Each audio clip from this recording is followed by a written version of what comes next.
Jesus Reigns, യേശു വാഴുന്നു ശുശ്രൂഷകളിലേക്ക് നിങ്ങൾക്ക് സ്വാഗതം.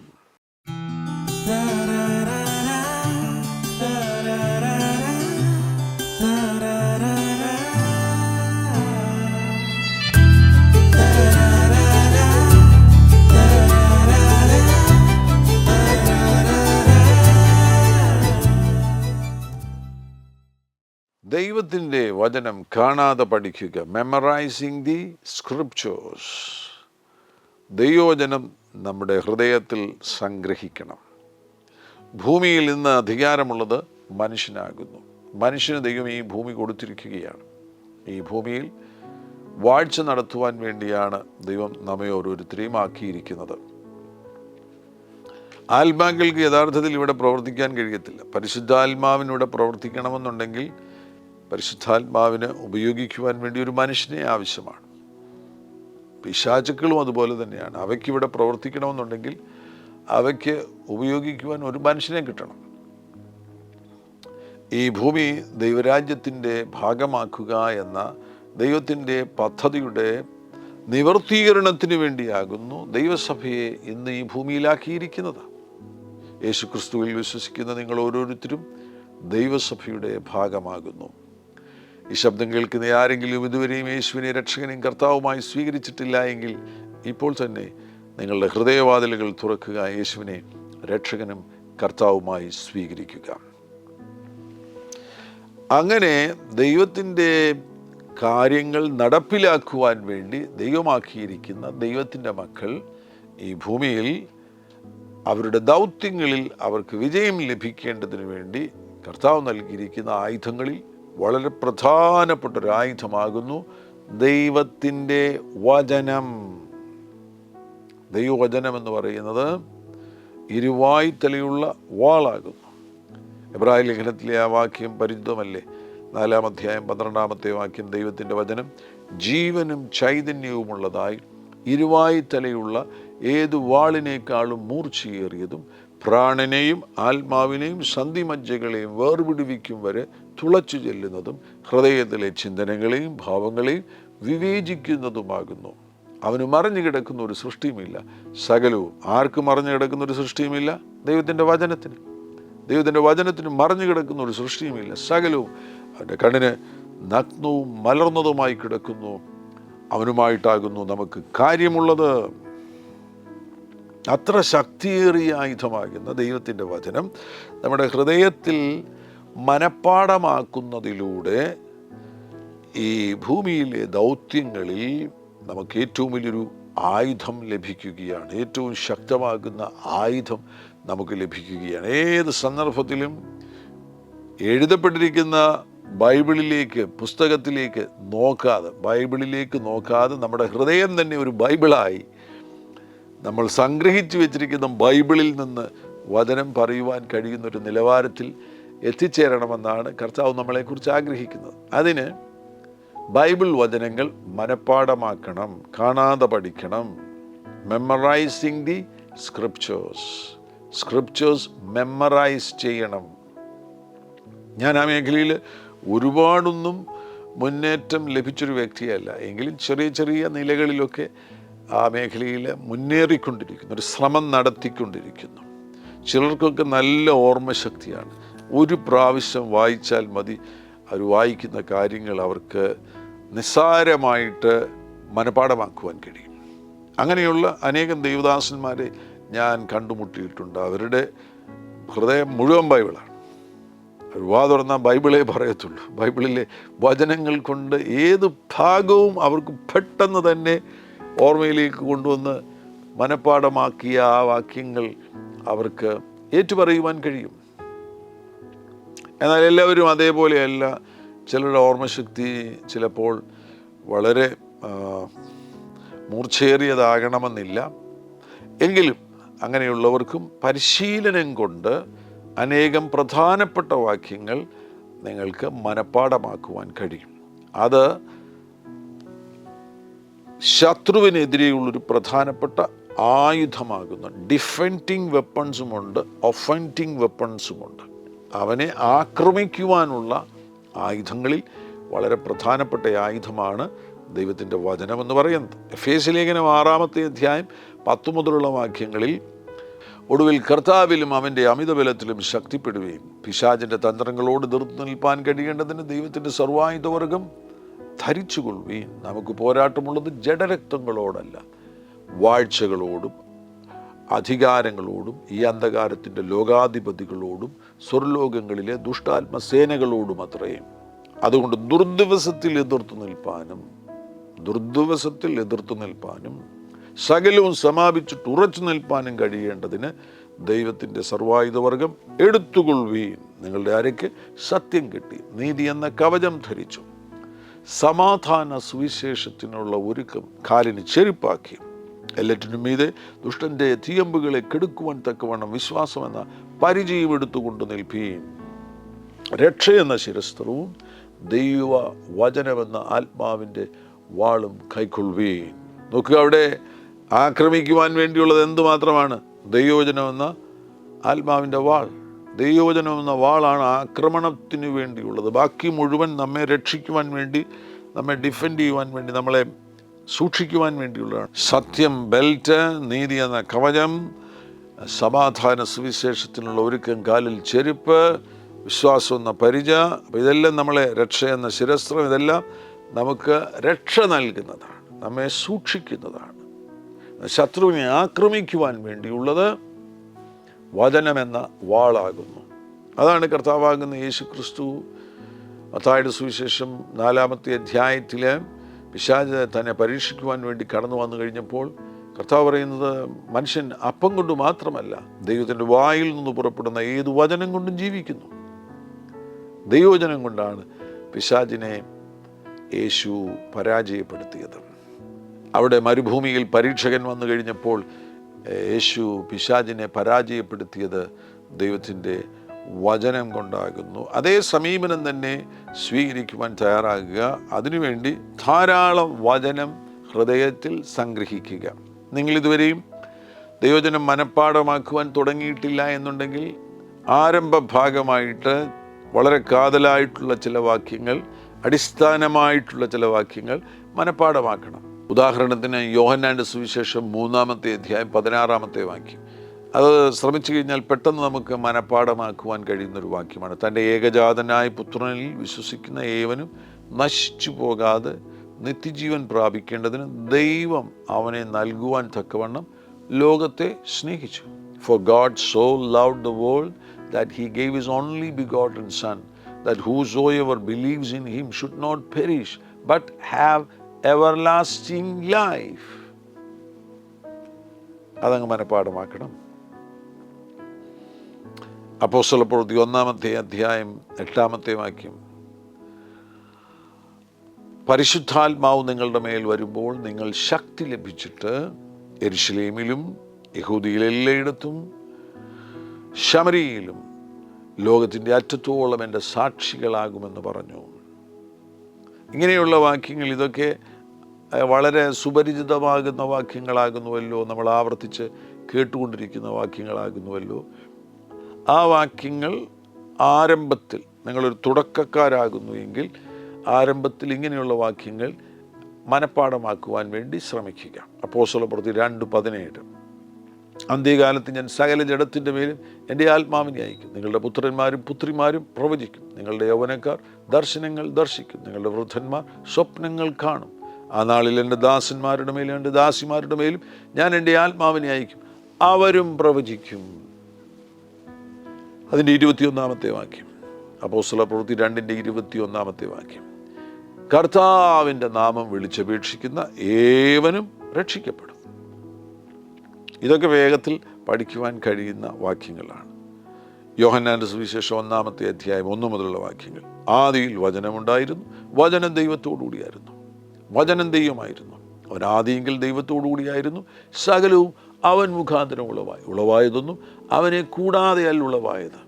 അവനിൽ ജീവനുണ്ടായിരുന്നു, ജീവൻ മനുഷ്യരുടെ വെളിച്ചമായിരുന്നു, വെളിച്ചം ഇരുളിൽ പ്രകാശിക്കുന്നു, ഇരുളോ അതിനെ പിടിച്ചടക്കുകയില്ല. ഈ ഭാഗങ്ങളൊക്കെ നമുക്ക് വേഗത്തിൽ പഠിക്കുവാൻ കഴിയുന്ന വാക്യങ്ങളാണ്, സുപരിചിതമാകുന്നുവല്ലോ. ആദിയിൽ വചനം ഉണ്ടായിരുന്നു, വചനം ദൈവത്തോടുകൂടിയായിരുന്നു, വചനം ദൈവമായിരുന്നു. അവനാദിയെങ്കിൽ ദൈവത്തോടുകൂടിയായിരുന്നു, സകലവും അവൻ മുഖാന്തരം ഉളവായതൊന്നും അവനെ കൂടാതെയല്ല ഉളവായത്. അങ്ങനെ തുടങ്ങിക്കഴിയുമ്പോൾ ചില വാക്യങ്ങൾ മനഃപ്പാഠമാക്കുന്ന സന്ദർഭത്തിൽ, മനഃപ്പാഠമാക്കുന്ന സമയത്ത്, ആരംഭത്തിൽ അത് മനഃപ്പാഠമാക്കുമ്പോൾ അത് വായിക്കുന്നു. വേണമെങ്കിൽ അതൊന്ന് വായിച്ചതിന് ശേഷം കണ്ണടച്ച് നമ്മൾ ഏറ്റുപറയണം. തൻ്റെ ഏകജാതനായ പുത്രനിൽ വിശ്വസിക്കുന്ന ഏവനും നശിച്ചു പോകാതെ നിത്യജീവൻ പ്രാപിക്കേണ്ടതിന് ദൈവം അവനെ നൽകുവാൻ തക്കവണ്ണം ലോകത്തെ സ്നേഹിച്ചു. നിങ്ങൾ ഒരു ബൈബിൾ ഉപയോഗിക്കുന്ന ആ ബൈബിൾ സ്ഥിരമായിട്ട്, ഒരു ബൈബിൾ തന്നെ സ്ഥിരമായിട്ട് ഉപയോഗിക്കുകയാണ് നല്ലത്. അപ്പോൾ നമുക്ക് ആ പേജ് മനസ്സിലാകും, ഇന്ന സ്ഥലത്താണ്. ഇപ്പോൾ എൻ്റെ ബൈബിൾ എനിക്കറിയാം, അപ്പോസ്തല പ്രവൃത്തി 2-ാമത്തെ അധ്യായം ഇന്ന സ്ഥലത്താണ് എന്നെനിക്ക് എൻ്റെ മനസ്സിനകത്തൊരു ഇമാജിനേഷൻ വരും. കണ്ണടയ്ക്കുമ്പോൾ തന്നെ ഞാൻ ആ ബൈബിൾ സ്ഥിരമായിട്ട് ഉപയോഗിക്കുന്നത് കൊണ്ട് എവിടെയാണ് ആ പേജെന്ന് എനിക്കറിയാം. ഇന്നിപ്പോൾ പിന്നെ ഐപാഡും അങ്ങനെയൊക്കെയുള്ള കാര്യങ്ങളായി കുറച്ചുകൂടെ ആ കാര്യങ്ങൾക്കൊക്കെ മാറ്റം വന്നിരിക്കുന്നു. പഴയ കാലത്താണെന്നുണ്ടെങ്കിൽ നമ്മുടെ ആ കണ്ണടയ്ക്കുമ്പോൾ നമുക്ക് ആ സങ്കല്പമുണ്ട്. യോഹന്നാന്റെ സുവിശേഷം 3-ാമത്തെ അധ്യായം 16-ാമത്തെ വാക്യം ഏകദേശം എവിടെയാണെന്നുള്ളത് ബൈബിളിലെ ആ ഭാഗം നമ്മൾ സ്ഥിരമായിട്ടത് വായിച്ചതുകൊണ്ട് നമുക്ക് അങ്ങനൊരു സങ്കല്പമുണ്ട്.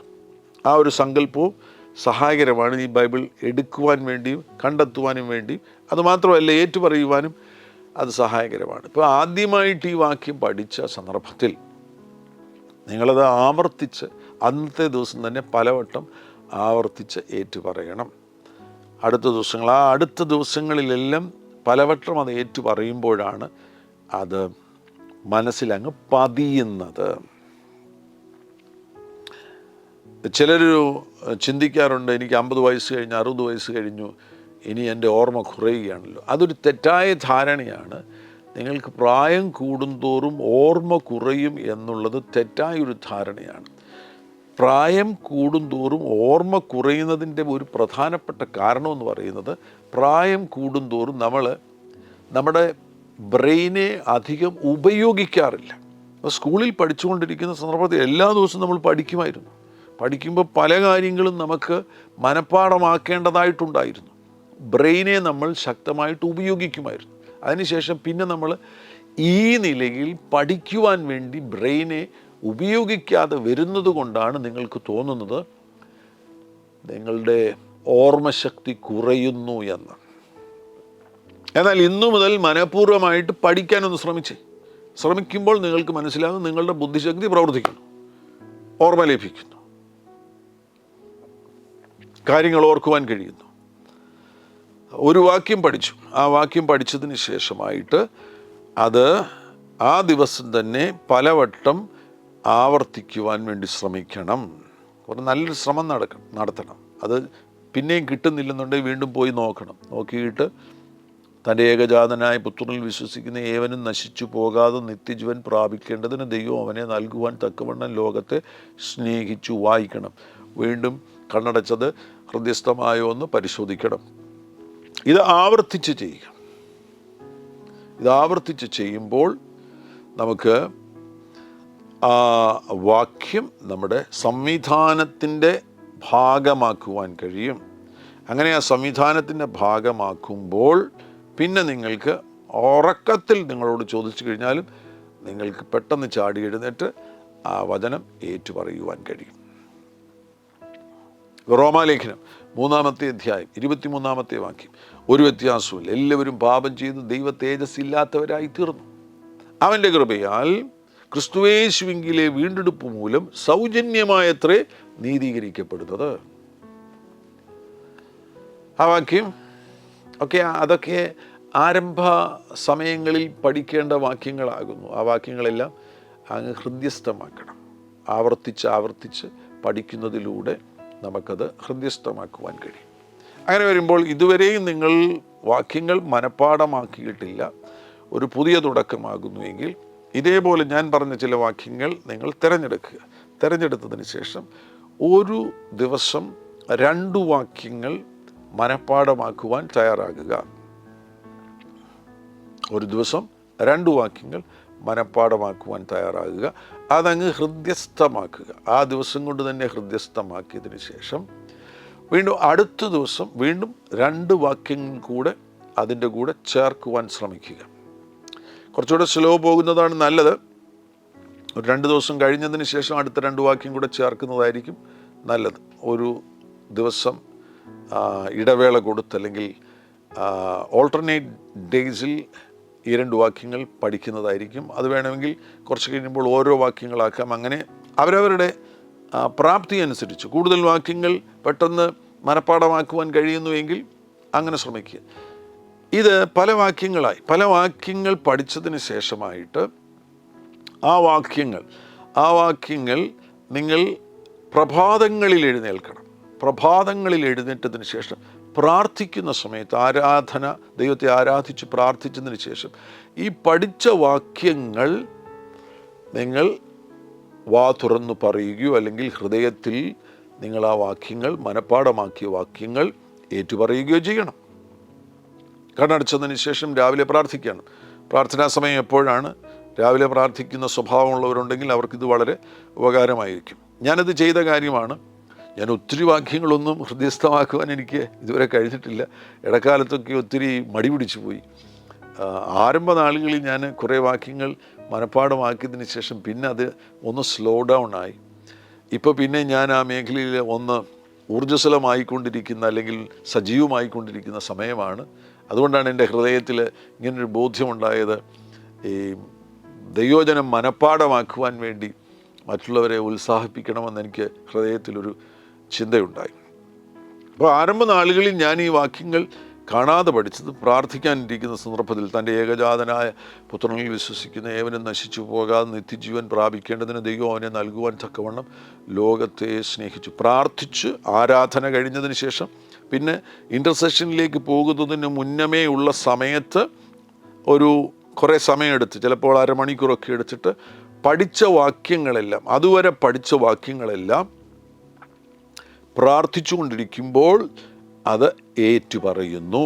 പുറപ്പാട് പുസ്തകം 23-ാമത്തെ അധ്യായം 25-ാമത്തെ വാക്യം, നിന്റെ ദൈവമായ യഹോവയെ തന്നെ സേവിക്കുക, അവൻ നിന്റെ അപ്പത്തെയും വെള്ളത്തെയും അനുഗ്രഹിക്കും, രോഗങ്ങളെ നിന്റെ നടുവിൽ നിന്ന് അകറ്റിക്കളയും, ഗർഭമലസുന്നോളും മച്ചിയും നിന്റെ ദേശത്തുണ്ടാകുകയില്ല, ഞാൻ നിന്റെ ആയുഷ്കാലം പൂർത്തിയാക്കും.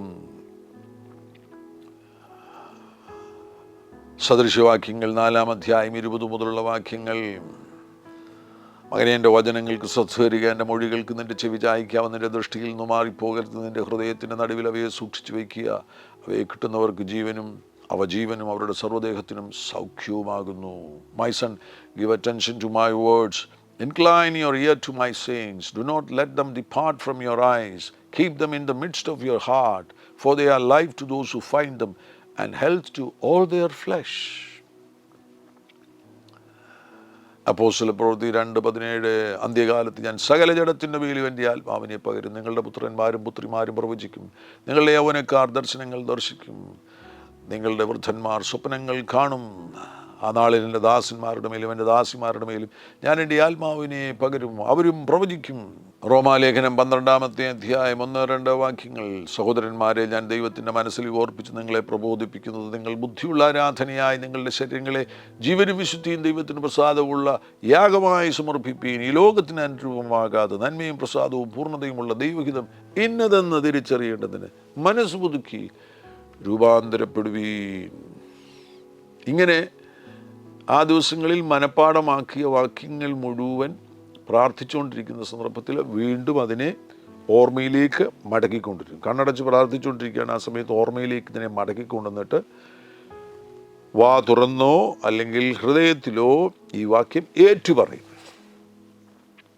അപ്പോൾ അവിടെ ഏതെങ്കിലും ഒരു വാക്യം നഷ്ടപ്പെട്ടു പോവുകയാണെങ്കിൽ, നമുക്കത് ഓർമ്മയിലേക്ക് മടക്കി കൊണ്ടുവരാൻ കഴിയാതെ വരികയാണെങ്കിൽ, പഠിച്ചതാണ് എന്നാൽ അത് ഓർമ്മയിലേക്ക് മടക്കി കൊണ്ടുവരാൻ കഴിയുന്നില്ലെങ്കിൽ അത് നമ്മളന്നേരം നോട്ട് ചെയ്യും, നമ്മുടെ ഹൃദയത്തിൽ അത് ശ്രദ്ധിക്കും, ഇന്ന വാക്യമാണ്. അപ്പോൾ വീണ്ടും അതിനുശേഷം പ്രാർത്ഥനയെല്ലാം കഴിഞ്ഞതിന് ശേഷം വീണ്ടും ബൈബിളിൽ പോയിട്ട് ആ വാക്യം ഒന്നുകൂടെ നോക്കിയിട്ട് വീണ്ടും അതൊന്നുകൂടെ ഹൃദയസ്ഥമാക്കും, വീണ്ടും അത് ഒരിക്കൽ കൂടെ മനഃപ്പാഠമാക്കും. ഇത് വേണമെങ്കിൽ ചില ഭാഗങ്ങൾ, ഫോർ എക്സാമ്പിൾ ചില സങ്കീർത്തനങ്ങളൊക്കെ നമുക്ക് അത് മുഴുവൻ അങ്ങ് മനഃപ്പാഠമാക്കുവാൻ കഴിയും. 1-ാം സങ്കീർത്തനം നല്ല ഉദാഹരണമാണ്. ദുഷ്ടന്മാരുടെ ആലോചന പ്രകാരം നടക്കാതെയും പാപികളുടെ വഴിയിൽ നിൽക്കാതെയും പരിഹാസികളുടെ ഇരിപ്പിടത്തിൽ ഇരിക്കാതെയും യഹോവയുടെ ന്യായപ്രമാണത്തിൽ സന്തോഷിച്ച് അവൻ്റെ ന്യായപ്രമാണം രാപ്പകൽ ധ്യാനിക്കുന്നവൻ ഭാഗ്യവാൻ. അവൻ ആറ്റിരിക്കത്ത് നട്ടിരിക്കുന്നതും തക്ക കാലത്ത് ഫലം കായ്ക്കുന്നതും ഇലവാടാത്തതുമായ വൃക്ഷം പോലെ ഇരിക്കും. അവൻ ചെയ്യുന്നതൊക്കെയും സാധിക്കും. ദുഷ്ടന്മാർ അങ്ങനെയല്ല, അവർ കാറ്റ് മാറ്റുന്ന പതിർ പോലെ അത്രേ. ആകയാൽ ദുഷ്ടന്മാർ ന്യായവിസ്താരത്തിലും പാപികൾ നീതിമാന്മാരുടെ സഭയിലും നിവർന്നു നിൽക്കുകയില്ല. യഹോവ നീതിമാന്മാരുടെ വഴി അറിയുന്നു, ദുഷ്ടന്മാരുടെ വഴിയോ നാശകരമാകുന്നു. ആ സങ്കീർത്തനം മുഴുവനായിട്ടും നമുക്ക് കാണാതെ പഠിക്കുവാൻ കഴിയും. അനേകർക്ക് ഒരുപാട് സങ്കീർത്തനങ്ങൾ മനഃപ്പാഠമായിട്ട് അറിയാം. 91-ാമത്തെ സങ്കീർത്തനമൊക്കെ സാധാരണഗതിയിൽ എല്ലാവർക്കും മനഃപ്പാഠമായിട്ടറിയാം. ആ വാക്യങ്ങളൊക്കെ ഈ പ്രാർത്ഥനയിൽ ആവർത്തിക്കണം. ഇത് പലവട്ടം ഹൃദയത്തിൽ ആവർത്തിക്കുന്നതിലൂടെയാണ് ഇതിനെ നമുക്ക് നിലനിർത്തുവാൻ കഴിയുന്നത്. ഇപ്പം നിങ്ങളൊരു വാക്യം കാണാതെ പഠിച്ചു, കുറേ നാൾ അതിനെ ഏറ്റുപറഞ്ഞു, നിങ്ങൾക്ക് ആ വാക്യം അറിയാം. പക്ഷേ പിന്നീട് കുറേ നാളുകൾ നിങ്ങളത് ഉപയോഗിച്ചില്ലെന്നുണ്ടെങ്കിൽ അത് പിന്നെയും പെട്ടെന്ന് റീകളക്ട് ചെയ്യുവാൻ ബുദ്ധിമുട്ട് വരാൻ സാധ്യതയുണ്ട്. അപ്രത്യക്ഷമാകത്തില്ല. വീണ്ടും പെട്ടെന്ന് 1-2 പ്രാവശ്യം ശ്രമിച്ചു കഴിഞ്ഞാൽ ആ വാക്യം പെട്ടെന്ന് നമുക്ക് മടക്കി കൊണ്ടുവരാൻ കഴിയും. അപ്പം അത് ഇടയ്ക്കിടയ്ക്ക് ഈ വാക്യങ്ങൾ ആവർത്തിക്കണം. അതിനുവേണ്ടി ചെയ്യുന്ന ചില കാര്യങ്ങളാണ് ഉറങ്ങാൻ കിടക്കുമ്പോൾ, രാത്രി ഉറങ്ങാൻ കിടക്കുമ്പോൾ 10 മണിയാകുമ്പോൾ നിങ്ങൾ ഉറങ്ങാൻ കിടക്കുമ്പോൾ വചനങ്ങൾ, മനഃപ്പാഠമാക്കിയ വാക്യങ്ങൾ മനസ്സിൽ ഏറ്റു പറഞ്ഞുകൊണ്ട് ഉറങ്ങുക. അപ്പോൾ 2 ഗുണമുണ്ട്. വേഗത്തിൽ ഉറങ്ങാനും കഴിയും. ആ വാക്യങ്ങൾ നമുക്ക് മനഃപ്പാഠമാക്കിയ വാക്യങ്ങൾ ഒന്ന് ആവർത്തിക്കുവാൻ കഴിയും. അപ്പോൾ നമ്മുടെ ആ സ്പിരിറ്റ് മാനെ, ഉറങ്ങുന്നതിന് മുന്നേ നമ്മുടെ സ്പിരിറ്റ് മാനെ, ആത്മാവിൻ്റെ ഭക്ഷണം വചനമാകുന്നുവല്ലോ, നമ്മുടെ സ്പിരിറ്റ് മാനെ, നമ്മുടെ ആത്മാവിനെ സജീവമാക്കുവാൻ കഴിയും. അത് നല്ല ഉറങ്ങാൻ, രാത്രികാലം ആത്മാവിൻ്റെ നിയന്ത്രണത്തിൽ ഉറങ്ങുവാൻ കഴിയും. യെശയ്യാ-പ്രവാചകൻ്റെ പുസ്തകത്തിൽ ഒരു വാക്യമുണ്ട്, അതൊക്കെ പഠിക്കുന്നത് നല്ലതായിരിക്കും. അതിൻ്റെ 54-ാമത്തെ അധ്യായം അതിൻ്റെ 14 മുതലുള്ള വാക്യങ്ങളിൽ, നീതിയാൽ ഞാൻ സ്ഥിരമായി നിൽക്കും, പീഡനത്തോട് ഞാൻ അകന്നിരിക്കും, അതെന്നോട് അടുത്തു വരികയില്ല, ഭീഷണിയോട് ഞാൻ അകന്നിരിക്കും. ഒരുത്തൻ നിന്നോട് കലശൽ കൂടുന്നുവെങ്കിൽ അതെൻ്റെ ഹിതപ്രകാരമല്ല, ആരെങ്കിലും നിന്നോട് കലശൽ കൂടിയാൽ അവൻ നിന്റെ നിമിത്തം വീഴും. തീക്കനല്ലൂതി പണി ചെയ്ത് ഓരോ ആയുധം തീർക്കുന്ന കൊല്ലനെ ഞാൻ സൃഷ്ടിച്ചിരിക്കുന്നു, നശിപ്പിപ്പാൻ സംഹാരകനെ ഞാൻ സൃഷ്ടിച്ചിരിക്കുന്നു. നിനക്ക് വിരോധമായി ഉണ്ടാക്കുന്ന യാതൊരു ആയുധവും ഫലിക്കുകയില്ല. ന്യായവിസ്താരത്തിൽ നിനക്ക് വിരോധമായി എഴുന്നേൽക്കുന്ന സകല നാവിനെയും നീ കുറ്റം വിധിക്കും. യഹോവയുടെ ദാസന്മാരുടെ അവകാശവും എൻ്റെ പക്കൽ നിന്നുള്ള അവരുടെ നീതിയും ഇതുതന്നെയാകുന്നു. അപ്പം ഇങ്ങനെയുള്ള വാക്യങ്ങൾ നമ്മൾ മനഃപ്പാഠമാക്കുകയാണെങ്കിൽ ഏതെങ്കിലും ഒരു സമയത്ത്, ഇപ്പോൾ നമുക്കിതിരെ എന്തോ ഒരു എതിർപ്പ് വരുന്നുണ്ടെങ്കിൽ പെട്ടെന്ന് നമ്മുടെ ആത്മമനുഷ്യൻ പറയും, നിനക്ക് വിരോധമായി ഉള്ള യാതൊരായുധവും ഫലിക്കുകയില്ല. ന്യായവിസ്താരത്തിൽ നിനക്ക് വിരോധമായി എഴുന്നേൽക്കുന്ന സകല നാവിനെയും നീ കുറ്റം വിധിക്കും. ആ വചനം ഹൃദയത്തിൽ വരുമ്പോൾ തന്നെ ആ ഭയം നീങ്ങിപ്പോകുന്നു. നമ്മൾ ആ മേഖലയിൽ സ്വതന്ത്രരായിത്തീരുകയാണ്. Hallelujah, glory to Jesus. അത്യുന്നതൻ്റെ മറവിൽ വസിക്കുകയും സർവശക്തൻ്റെ നിഴലിൻ കീഴിൽ പാർക്കുകയും ചെയ്യുന്ന യഹോവയെക്കുറിച്ച്, അവനെൻ്റെ സങ്കേതവും കോട്ടയും ഞാൻ ആശ്രയിക്കുന്ന എൻ്റെ ദൈവം എന്ന് പറയുന്നു. ഒരു ദോഷവും തട്ടാതെ വണ്ണം നിന്നെ പരിപാലിക്കുക. നിൻ്റെ പ്രാണനെ പരിപാലിക്കുക. നിൻ്റെ ഗമനത്തെയും ആഗമനത്തെയും ഇന്നു മുതൽ എന്നേക്കും പരിപാലിക്കുന്നു. 21-ാമത്തെ സങ്കീർത്തനം 7-8 വാക്യങ്ങൾ. 68-ാമത്തെ സങ്കീർത്തനം 20-ാമത്തെ വാക്യം, ദൈവം നമുക്ക് ഉദ്ധാരണങ്ങളുടെ ദൈവമാകുന്നു, മരണത്തിൽ നിന്നുള്ള നീക്കുപോക്കുകൾ കർത്താവായ യഹോവയ്ക്കുള്ളവ തന്നെ. നിങ്ങൾക്കൊരു മരണഭീതിയോ വല്ലതും വരികയാണെന്നുണ്ടെങ്കിൽ ആ വാക്യം ഏറ്റു പറയണം. മരണത്തിൽ നിന്നുള്ള നീക്കുപോക്കുകൾ നമ്മുടെ കർത്താവായ യഹോവയ്ക്കുള്ളവ തന്നെ. Glory to Jesus, hallelujah. അനേകം വാക്യങ്ങൾ മനഃപ്പാഠമാക്കുവാൻ യേശു നിങ്ങളെ സഹായിക്കട്ടെ. ഈ ശബ്ദം കേൾക്കുന്ന നിങ്ങൾ ഓരോരുത്തരും ദൈവത്തിൻ്റെ വചനം ഹൃദയത്തിൽ സംഗ്രഹിച്ചുകൊണ്ട് വിജയികളായി തീരുവാൻ പോകുന്നു. ആ വചനത്തെ നിങ്ങൾ ദൈവത്തിൻ്റെ ആയുധമായി ഉപയോഗിക്കുവാൻ, ആത്മാവിൻ്റെ വാളായി ഉപയോഗിക്കുവാൻ പോകുന്നു. വചനം ദൈവമാകുന്നു, ദൈവം വചനമാകുന്നു. കർത്താവാകുന്ന യേശു ഇങ്ങനെ പറയുകയുണ്ടായി, ആമീൻ ആമീൻ ഞാൻ നിങ്ങളോട് പറയുന്നു. യോഹന്നാന്റെ സുവിശേഷം 14-ാം അധ്യായം 12-ാമത്തെ വാക്യത്തിൽ യേശു ഇങ്ങനെ പറയുകയുണ്ടായി, ആമീൻ ആമീൻ ഞാൻ നിങ്ങളോട് പറയുന്നു, ഞാൻ ചെയ്യുന്ന പ്രവൃത്തി എന്നിൽ വിശ്വസിക്കുന്നവനും ചെയ്യും. ഞാൻ പിതാവിൻ്റെ അടുക്കൽ പോകുന്നത് കൊണ്ട് അതിൽ വലിയതും അവൻ ചെയ്യും. നിങ്ങൾ എൻ്റെ നാമത്തിൽ അപേക്ഷിക്കുന്നതൊക്കെയും പിതാവ് പുത്രനിൽ മഹത്വപ്പെടേണ്ടതിന് ഞാൻ ചെയ്തു തരും. വാ. മർക്കോസ് 11:23 വളരെ പ്രസിദ്ധമാകുന്ന വാക്യമാകുന്നുവല്ലോ. ആരെങ്കിലും തൻ്റെ ഹൃദയത്തിൽ സംശയിക്കാതെ താൻ പറയുന്നത് സംഭവിക്കുമെന്ന് വിശ്വസിച്ചുകൊണ്ട് ഈ മലയോട് നീ നീങ്ങി കടലിൽ ചാടിപ്പോകുക എന്ന് പറഞ്ഞാൽ അവൻ പറഞ്ഞതുപോലെ സംഭവിക്കും. വാ. Glory to Jesus. ഹല്ലേലൂയ. ഇതേപോലെ വചനം നിങ്ങളുടെ ഹൃദയത്തിൽ വന്ന് തിങ്ങി നിറയട്ടെ, തിങ്ങി നിറയട്ടെ, തിങ്ങി നിറയട്ടെ. എൻ്റെ ഹൃദയത്തിൽ വരട്ടെ. 1000 വാക്യങ്ങൾ വചനം പഠിക്കുവാൻ തക്കവണ്ണം, 1000 വാക്യങ്ങൾ പഠിക്കുവാൻ തക്കവണ്ണം ദൈവം എന്നെ ബലപ്പെടുത്തട്ടെ, നിങ്ങളെ ബലപ്പെടുത്തട്ടെ. ഓ ഹല്ലേലൂയ. Glory to Jesus. ഒരുമിച്ച് പ്രാർത്ഥിക്കാം. പരിശുദ്ധ പിതാവേ, യേശു ക്രിസ്തുവിൻ നാമത്തിൽ ഈ ശബ്ദം കേൾക്കുന്ന ഓരോരുത്തരും വചനത്തിൽ വേരൂന്നിയവരായി കർത്താവിൻ്റെ രാജ്യത്തിൽ പ്രയോജനപ്പെടുവാൻ തക്കവണ്ണം വചനം മനഃപ്പാഠമാക്കുന്നവരായി തീരട്ടെ, കാണാതെ പഠിക്കുന്നവരായി തീരട്ടെ. ഓ ലോർഡ് ജീസസ്, ഹല്ലേലൂയ. അത് മെമ്മറൈസ് ചെയ്യുവാനുള്ള പ്രത്യേകമാകുന്ന കൃപയെ ഞങ്ങളുടെ മേൽ എല്ലാം പകരണം കർത്താവേ. എളിയവൻ്റെ മേൽ പകരണം കർത്താവേ. Ya tuvini afakasuka felinchuva menjor biguva sitini mofara tikasikel kara labur tufini ofor tikasikal burufana zial kara savarteni asikatara bohvashakal maruta visikatari la rubatini laburufini asikaturu bokushina ratini bala hufi antaragini അത്ഭുതങ്ങൾ കർത്താവ് ചെയ്യുന്നതിനായി സ്തോത്രം. അങ്ങയുടെ ജനത്തെ bless ചെയ്ത് പ്രാർത്ഥിക്കുന്നു. ആമേൻ. ഈ ശബ്ദം കേൾക്കുന്ന ആരെങ്കിലും ശരീരത്തിൽ രോഗം അനുഭവിക്കുന്നവരുണ്ടെങ്കിൽ ഇപ്പോൾ അങ്ങ് അവരെ തൊടണം കർത്താവേ. ആമേൻ. പുറപ്പാട് 15:26 ഞങ്ങൾ വായിക്കുന്നു, ഞാൻ നിന്നെ സൗഖ്യമാക്കുന്ന യഹോവയാകുന്നു. ആ വചനത്താൽ ഈ പ്രിയമുള്ളവർ സൗഖ്യമാകട്ടെ എന്ന് യേശുവിൻ നാമത്തിൽ പ്രാർത്ഥിക്കുന്നു. ആമേൻ. 1 പത്രോസ് 2:24 ഞങ്ങൾ വായിക്കുന്നു. ആമേൻ. നാം പാപം സംബന്ധിച്ച് മരിച്ചു നീതിക്ക് ജീവിക്കേണ്ടതിന് യേശു തൻ്റെ ശരീരത്തിൽ നമ്മുടെ പാപങ്ങളെ വഹിച്ചുകൊണ്ട് ക്രൂശിന്മേൽ കയറി അവിടുത്തെ അടിപ്പിടലുകളാൽ നമുക്ക് സൗഖ്യം വന്നുമിരിക്കുന്നു. യശയ്യാവ് 53:4 ഞങ്ങൾ വായിക്കുന്നു, സാക്ഷാൽ നമ്മുടെ രോഗങ്ങളെ അവൻ വഹിച്ചു, നമ്മുടെ വേദനകളെ അവൻ ചുമന്നു. നാമോ ദൈവനെ ശിക്ഷിച്ചു പഠിച്ചും ദണ്ഡിപ്പിച്ചു വിരിക്കുന്നു എന്ന് വിചാരിച്ചു. എന്നാൽ അവൻ നമ്മുടെ അതിക്രമങ്ങൾ നിമിത്തം മുറിവേറ്റും നമ്മുടെ അകൃത്യങ്ങൾ നിമിത്തം തകർന്നുമിരിക്കുന്നു. നമ്മുടെ സമാധാനത്തിനായുള്ള ശിക്ഷ അവൻ്റെ മേലായി അവിടുത്തെ അടിപ്പിണരുകളാൽ നമുക്ക് സൗഖ്യം വന്നുമിരിക്കുന്നു. ആ വചനത്താൽ ഈ പ്രിയപ്പെട്ടവർ സൗഖ്യമാകട്ടെ, സൗഖ്യമാകട്ടെ. യേശുവിൻ നാമത്തിൽ സൗഖ്യം സ്വീകരിക്കുക, യേശുവിൻ നാമത്തിൽ സൗഖ്യം സ്വീകരിക്കുക. അങ്ങ് മഹാത്ഭുതങ്ങൾ ചെയ്തിരിക്കുന്നതിനായി സ്തോത്രം ചെയ്യുന്നു. യേശു ക്രിസ്തുവിൻ നാമത്തിൽ തന്നെ. ആമേൻ. ഹല്ലേലൂയ. Glory to Jesus. ഈ എപ്പിസോഡ് തീർച്ചയായിട്ടും നിങ്ങൾ എല്ലാവരുമായിട്ട് പങ്കുവയ്ക്കണം. ഈ ചാനൽ ഇതുവരെയും സബ്സ്ക്രൈബ് ചെയ്തിട്ടില്ല എങ്കിൽ ദയവായിട്ട് സബ്സ്ക്രൈബ് ചെയ്യുവാൻ വിനയപരിശ്രമം ഓർപ്പിക്കുന്നു. കർത്താവാകുന്ന യേശു നിങ്ങളുടെ കൂടെ ഇരിക്കട്ടെ. God bless you. ആമേൻ.